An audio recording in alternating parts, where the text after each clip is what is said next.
This is UBLTV. This is your host, Kenneth Thompson. And today we have a special guest from Lebanon, Ater Majok. Introduce yourself to our audience and, tell us about your journey to where you are now. Hi, my name is Ater Majok.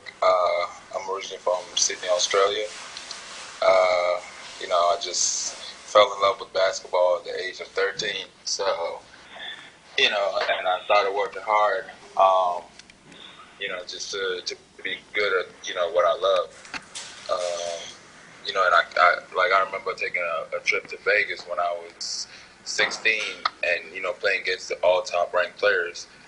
And I realized that I had to, I was behind. So I had to work double, what everybody else was doing. So, I started living, breathing basketball, nothing else, for 4 years straight.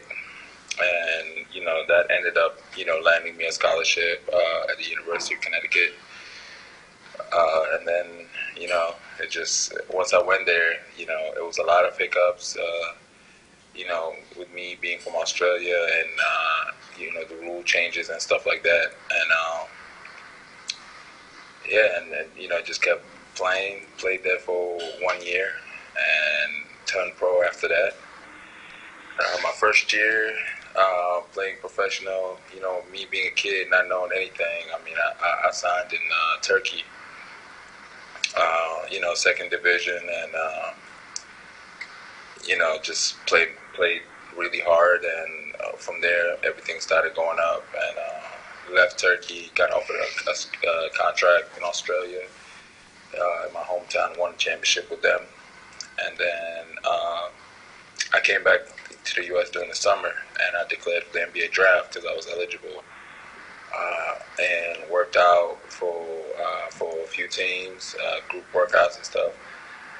And if you're destined to go somewhere and destined to do something, no matter what gets in your way, that's going to be written, because I had a feeling like I was destined to be drafted, but I felt like it was a lot of obstacles that was in the way. And I remember being in Treviso at the pre-draft camp, the Euro pre-draft camp, and I remember I went there the first 2 days. They played me at the 5. I was playing against 7-foot guys. I was getting beaten up. My eyes were swollen from getting elbowed, couldn't do nothing. And this is a true story. A lot of people don't believe me, but my agent, before the third day, the final day, my agent walked into my room in the morning. He was like, this is your last shot. This is your last shot. If you want to get drafted, you got to show out today. And he left the room. And I remember actually just praying. I've never prayed in my life. And I remember praying, and I was like, if I never prayed, this is the one thing that I really, really want with all my heart, and I really need your help today. And I remember, I was tearing up. I was by myself in my room, and I went to the gym, and this is how I believe God exists, for real. So I went to the gym, and we were playing against Evan Fournier. He ended up getting drafted to the Nuggets, and he was destroying us first quarter. So our coach, who's the assistant coach of the New York Knicks under, at the time, I think under Mike D'Antoni. So he was like, can anybody stop him? He was talking to the whole group. So I was like, put me on him, And he played the 2. And I was like, Coach, let's go big, put me in the 3, and, let's go big. And put our 3 men at the 2,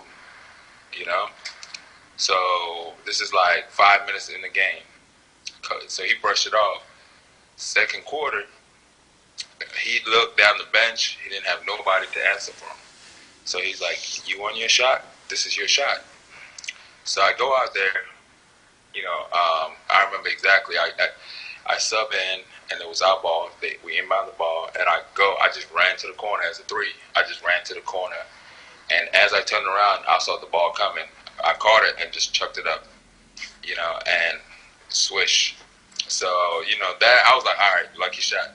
Because I wasn't usually shooting the NBA three. So, after that, I went down on defense and I basically, just, all right, lock it up. And played in full court face guard defense. I was like, they playing 4-on-4. Me and you are out of the game. Locked them up. Ended up finishing the second quarter, with 13 points. The rest of the game, he started off, I think he had 17 points in the first quarter, and he ended up scoring 19 points the whole game. Wow. Yeah, and I locked him up. And then after that, I remember, Spurs, GM, the Lakers, Mitch Kupchak, New York, and I had a whole bunch of teams. And I understand basketball is a business, but I remember teams telling me, GMs before the camp and, when I was doing my workouts and stuff, they're like, yeah, we don't know if you're ready for the NBA. No team's going to draft you, blah, blah, blah, And I really didn't believe in all of that. I just was like, listen, just work. What bad can happen? What's the worst that can happen? Exactly.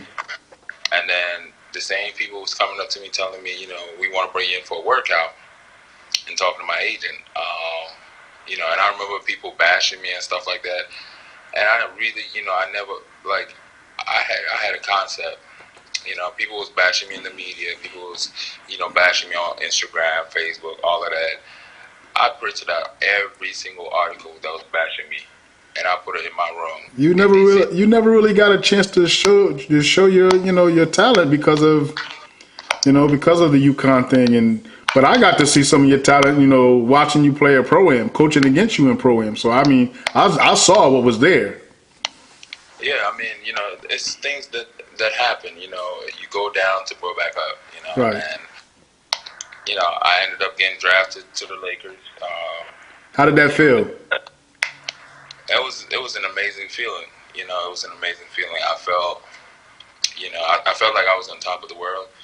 But then at the same time, I knew that the hard work began. And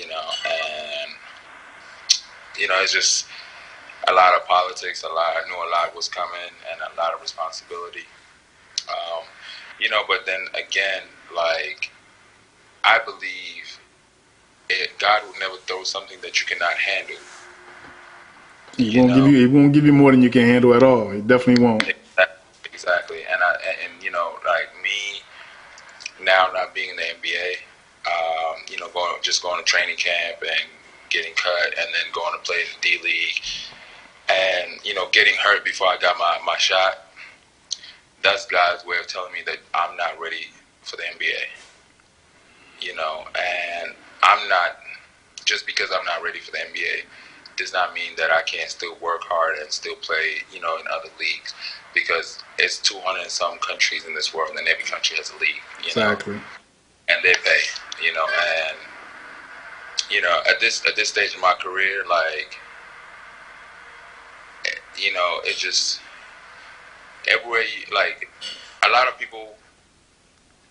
A lot of people kind of go about life when you come to the stage and they just want to do different things. They want to show off and stuff like that. But I want to stay humble. I want to stay in my room. Just go to the gym, come back. Save my money, because you never know what's gonna happen. Exactly. That's the first thing. And then people I remember somebody asking me, it's like, why do you think you're good? You're not even averaging 30 points, you're not averaging 20 rebounds, blah, blah, blah. And I'm like, okay, well, let me explain something to you. I've been a pro for 7 years, going on to 8. Won 3 championships, professional championships. Okay. In 7 years. And I'm going to tell you this. The best year that I played, I averaged 4 points. Because the opponents would hate me to play against me. And that's my job. My job is to lock up. And now I'm averaging 15 points, 10 rebounds. I got guys on my team averaging 30. Not because I can't average 30, but because my job You is, know your role. Exactly. You know your role on the team. and because I'm playing my role so well, we 5-0, and Wow. we most likely win the championship. Congratulations, man. Wow. You know what I'm. And you know, the experience and being a vet in this game is just, I like to talk to people and let them know about how to be a pro and the things that come with it. Because I don't want kids to go through experiences that I've been through. Because in my younger years, I was blessed to play for top teams in Europe and be paid a lot of money. And I blew a lot of that money. I'm not gonna lie, I blew a lot of that money being stupid and being young. It's a learning experience, man. That's all.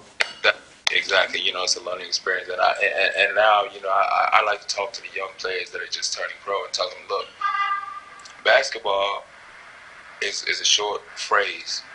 You need to use basketball to set yourself up for the rest of life. You know what I'm saying? And basically, that's about 3 years ago. I started doing that, setting myself up for the rest when I retire. And I could never be feeling better. I don't wear Louis Vuitton. I don't wear Gucci. I don't go to the club all out. Just simple and plain, man. Just normal life, man. Nothing wrong with that. Yeah, I'm the happiest man there is because I know that when I retire, I don't have to work no more. You know what I'm saying? And that is what a lot of these kids have to learn. Going into this, world of being a professional, being a basketball player. Quick question. How was it meeting the Prime Minister of Lebanon? How was that experience? It was bittersweet. It was bittersweet. I mean, it was cool.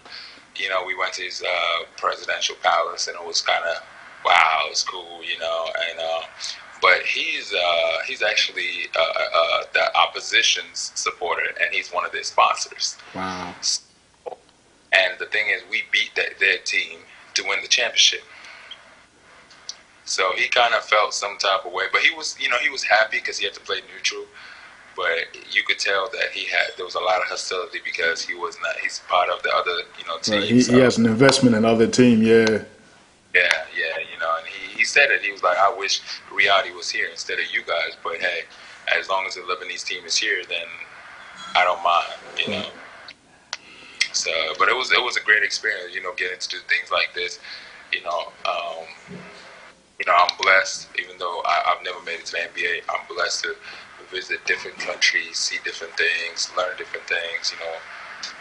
Going from living in, Beijing, China, to Russia, to Serbia, to Germany, Lebanon. It's a great feeling to travel in the world, playing basketball, getting to meet different cultures, and then also being every year I'll play with different teammates, different people, and getting to know them. It gives you like a variety of building relationships, yeah. Yeah. So that's a very good experience that I would never give up for anything. Anything you want to tell, the youth of today? Any kind of inspiring word you want to give them? Just off of what you've been through? Well, before I got drafted, one of my close friends was Kevin Durant. And I was working out with him, and used to play a lot street ball with him. And his saying was, talent can't beat hard work. Like hard work beats talent when talent fails to work hard. Okay. And art, I don't care how talented you are. If there's somebody out there outworking you, he's gonna beat you. So don't get outworked. And that's the basic message, and that's how I live my life today. That's what I'll tell my kids, and that's what I tell anybody who wants me to tell them something positive to move on in life. It doesn't only apply to basketball. It doesn't apply to football. It applies to life itself. Whether you trying to go to Ivy League school, whether you're trying to just finish high school, whether you're working at McDonald's, don't get outworked. I don't care how talented you are. Don't get outworked, because the person who's outworking you will get that talent by working hard, and he will beat you. You know. So that's kind of, my message, and that's what I live my life by. I want to thank you for your time, man. I really, really appreciate you finding time to, give me a couple of minutes. I know you're a busy man. I know you got a busy schedule with playing basketball overseas. So, I want to just want to, say thank you. I appreciate it, So I'm gonna follow you, man. I'm gonna stay in touch with you as much as I can, Definitely. Just to see how you're doing. You gotta come out here for a visit one of these days. Sure, I would love to. Yeah, you gotta come out here. How about this? If we make it this championship game, I'm gonna fly you out here. Okay, that sounds good. Sure, I would love to do that. Sounds good to me. Definitely.